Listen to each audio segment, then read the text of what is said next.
حليمة خليف مقول له جنة وقفك يعني سيدة يتحرك اللي قاعد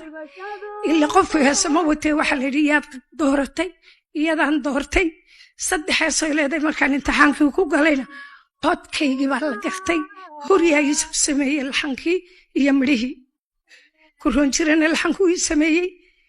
إن هوريا عدك halkaasaan maalintii aan naf jecel la qaaday aan dacar la qaado isna macallimiintaydii kamid ah oo i dhiiriyay aan caan ku noqday halkaas fadhiya maanta dacar aad baan uga mahad celinayaa caawa inuu hor fadhiyo waa dadkii i dhiiriyay ruwaad gabadh hortay dhigtay oo igu dhiiriyay yidhi adaaba ku cod wanaagsan qaad waana ku soo baxay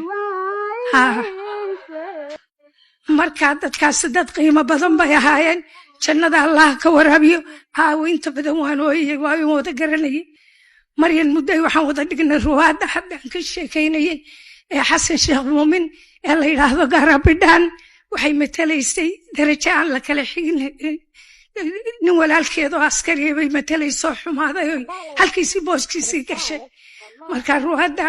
waxaa la odhan jiray gaarabidhaan 27 baa la dhigay maryan haddana waxaan wada dhignay ruwaad xasan sheekh muumin lahaa oo sulfe iyo aniga iyo iyada iyo ninka la yidhaahdo sayid khaliifa iyo maryan mudday waxaa la odhan jiray ruwaada dunidu maskaxday magan u tahay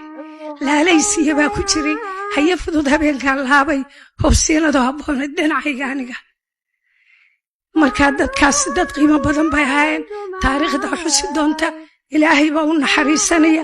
waayo xunba may samayn jirin dadka xumaantay ka waanin jireen wanaagana way u sheegi jireen